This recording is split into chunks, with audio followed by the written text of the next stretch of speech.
de communautarisme qui sont extrêmement importants parce que aujourd'hui on ne peut pas parler d'une aire protégée sans parler des communautés qui vivent autour. Donc un aspect de développement communautaire est très important dans la gestion d'une aire protégée. Et il y a toutes les activités de support qui viennent autour, le tourisme dont vous avez parlé.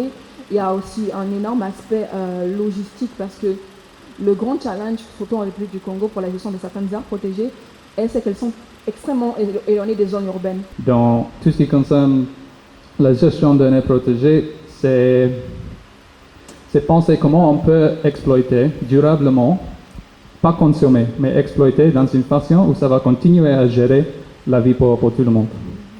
Tu dois penser en très long terme, tu dois penser de beaucoup des aspects, comme mon collègue a dit, de logistique, des animaux et de communauté.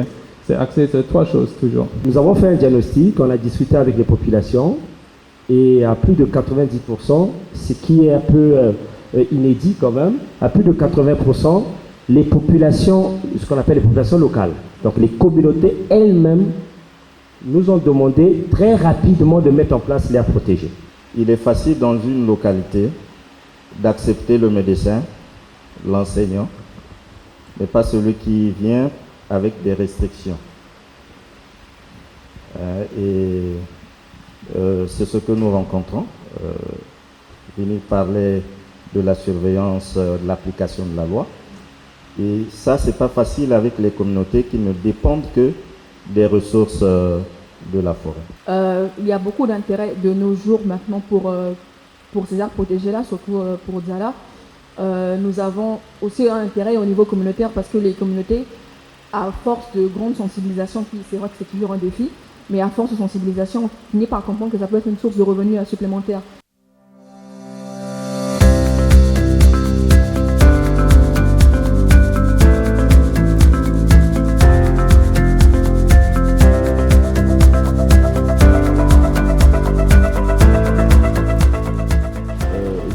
Permettrait d'entrée de jeu de remercier, de féliciter les organisateurs de cette belle initiative pour avoir, au lendemain de ce sommet important, voulu nous réunir autour de cette préoccupation qui est devenue une préoccupation urgente, à savoir les forêts.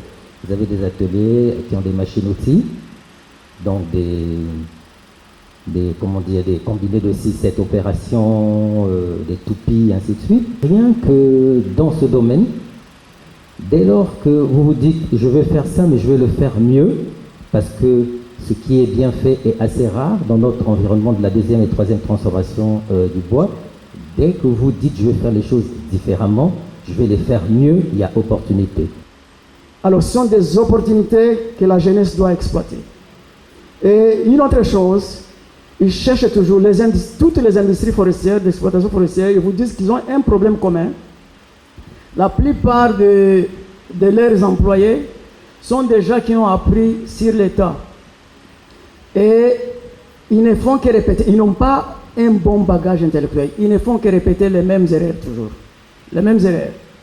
Alors nous, quand nous travaillons avec eux, ils nous disent toujours qu'ils ont besoin de jeunes qui ont au moins un niveau minimum de baccalauréat.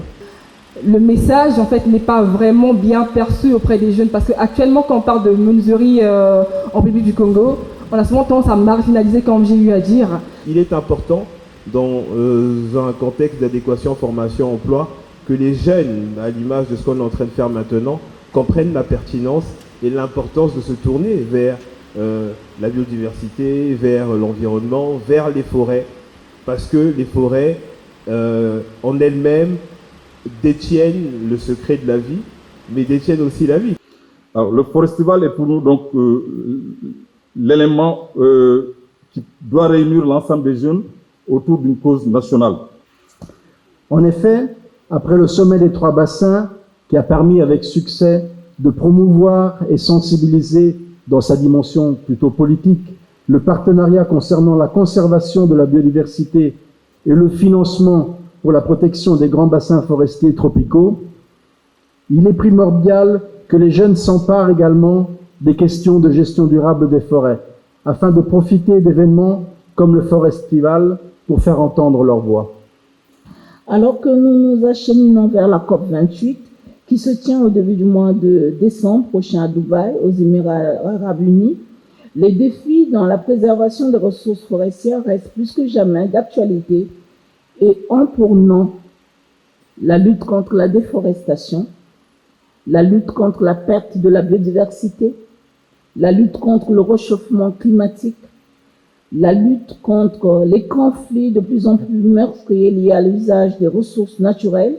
Vous savez bien qu'il y a des braconniers lourdement armés dans nos forêts, et également l'accessibilité au financement pour l'atténuation et l'adaptation aux effets liés au changement climatique.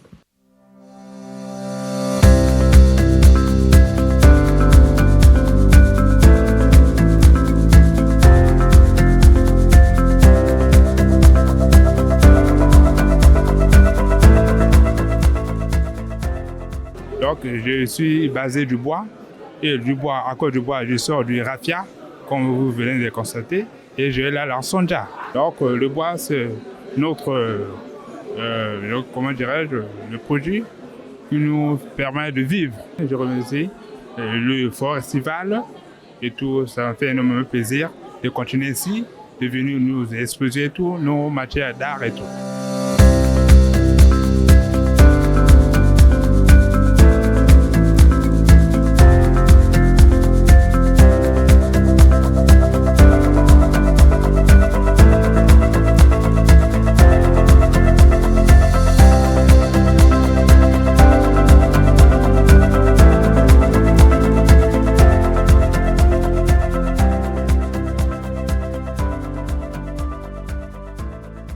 Je suis étudiant en 3e année chimie médicinale et phytoproduits à l'université d'Initiation Nguesson. Et j'ai vu l'importance d'y participer parce que à la fin, je vais soutenir et ce que nous sommes en train de faire, ce sera des choses que je dois exposer lors de ma soutenance. Nous avons appris la fabrication du savon, nous avons aussi appris l'extraction d'huile essentielle. Étant chimiste, je suis vraiment gâteux ce matin d'apprendre cela, de faire la pratique ensemble avec le professeur. Je voulais quand même rappeler que nous détenons beaucoup de choses. Parfois, ça se cristallise seulement dans nos universités ou bien dans nos facultés là où nous enseignons. Je ne suis pas obligé d'être chimiste pour aller à la production des savons, à une savonnerie, à la production des phytomédicaments, à la production des huiles essentielles. Et donc, ils ont compris que la formation de base est un moyen pour accéder à quelque chose, mais on peut toutefois s'impliquer à d'autres formations pour gagner un peu de l'argent.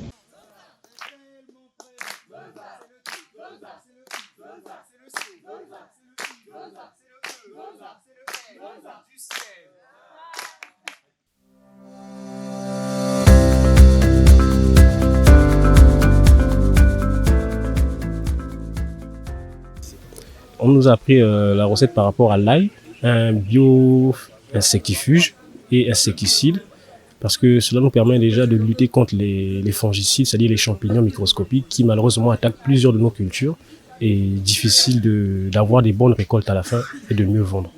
Parce qu'on peut avoir des manuels à la maison et lire, mais le moyen de comprendre, c'est pas facile. Et autant descendre sur le terrain, et ça nous a permis et nous a offert l'occasion de voir sur place et de toucher du doigt la façon dont on fait la préparation du début jusqu'à la fin.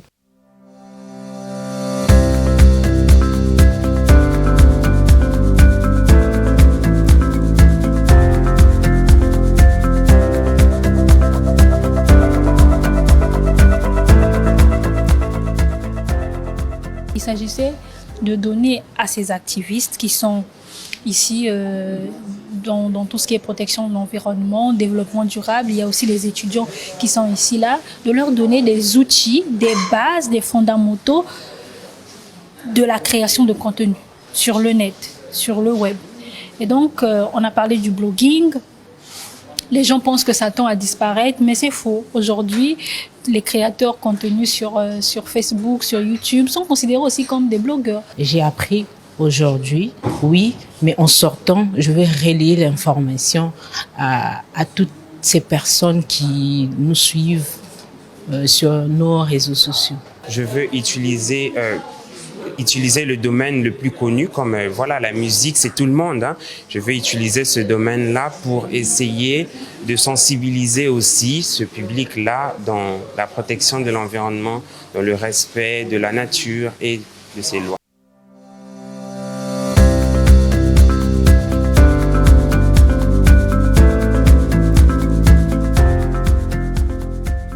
Comprenons ensemble que nombreux de jeunes aujourd'hui sont exposés au manque de conscience et réclament changement. Tous ensemble, main dans la main, relevant le défi d'être plus présents dans la vie de ces jeunes avec les mots qu'il faut pour réveiller leur conscience. Ne restons pas silencieux, car l'absence des mots est une tragédie pour cette société pleine d'avenir mais qui semble sombrer dans le manque et l'absence. Il est tellement désagréable de ne pas pouvoir porter de l'aide à toutes ces victimes qui réclament la justice des saints hommes que nous sommes. Je suis très honorée d'avoir eu l'occasion de participer moi-même à cet atelier, même si c'est moi qui animais l'atelier avec Katos Katos, d'ailleurs qui est une très bonne slameuse. Ici, je suis en tant que formatrice d'atelier slam au Forestival qui se passe actuellement à l'Institut français du Congo. L'atelier était très bien, nous avons eu beaucoup de novices, mais aussi des connaisseurs, des slameurs déjà, qui étaient là. Et on a revu les thèmes de l'écriture du slam, la déclamation, ce que c'est que la performance. Et c'était bien, c'était très bien, parce qu'il y a de ceux qui ont écrit pour la première fois leur texte, qui ont pu le dire, et ça répond largement aux objectifs qui étaient fixés. Nous avons également eu droit aux étudiants en biologie qui étaient là. Et par rapport à la thématique de l'écosystème, de la forestation, du réchauffement climatique, en tout cas, ça a été bien abordé. Voilà. En gros, je peux dire que c'est une réussite déjà. L'atelier s'est magnifiquement bien passé. Je pense qu'on s'est tous amusés, que ce soit moi, que ce soit les participants, que ce soit Katos Katos. C'était vraiment un moment d'échange. Et surtout pour ceux qui ne faisaient pas encore de slam, parce que oui, on était 20, parmi lesquels il y en avait 5 qui n'avaient jamais fait de slam, qui n'avaient jamais écrit, qui n'avaient jamais sympathisé avec cet art. Donc c'était une très belle expérience pour eux, mais pour nous aussi, parce qu'on apprend, et on apprend nous-mêmes aussi d'eux. Au final, on en ressort avec des textes sur le thème, mais surtout c'est des textes que vous aurez l'occasion de découvrir le lundi ici, lors de la restitution.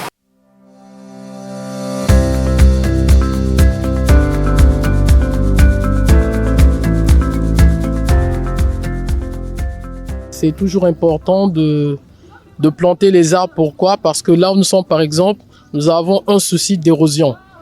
Et participer à la lutte contre la déforestation, tout ça, c'est quelque chose de très bien. Raison pour laquelle nous sommes venus pour planter et éviter les érosions ici. J'ai vraiment beaucoup aimé l'initiative de planting d'arbres parce que c'est une très bonne chose. Non seulement c'est fait, on va dire dirigé par les jeunes, mais tout entouré avec des grandes personnes. Et c'est bon non seulement pour le planting d'arbres, ça nous aide aussi à pouvoir épargner ou diminuer le taux d'érosion et aussi à enseigner aux plus petits que oui, les grands, on va dire les jeunes, enseigner aux enfants que oui, c'est toujours possible de pouvoir changer les choses avec le climat et de faire des petites actions, notamment par le planting d'arbres.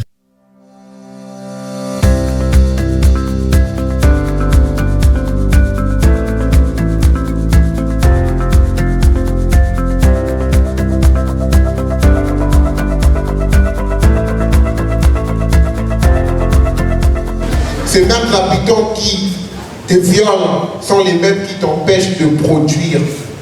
Infertilité devient de plus en plus fréquente sur ta surface et ainsi tu t'effaces.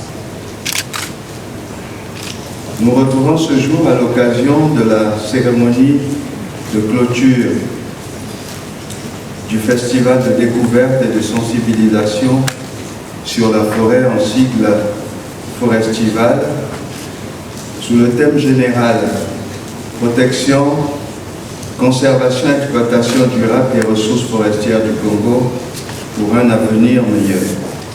Je voudrais ainsi donc, au nom de Monsieur le ministre de la Jeunesse, non seulement vous féliciter pour votre savoir-faire, pour votre génie créateur, pour votre sens de l'innovation, mais aussi vous assurer de l'appui du ministère dans la mise en œuvre de toutes ces démarches que nous avons engagées aujourd'hui. À l'ouverture, je pense que c'est le représentant national de France Volontaire qui disait « Nous sommes à la 2e édition, nous sollicitons humblement des pouvoirs publics que le Forestival entre dans l'agenda officiel. » Nous pouvons vous dire aujourd'hui qu'au nom de M. le ministre, nous prenons l'engagement d'être non seulement présents, mais d'accompagner pour donner une envergure et une dynamique encore plus puissante au Forestival.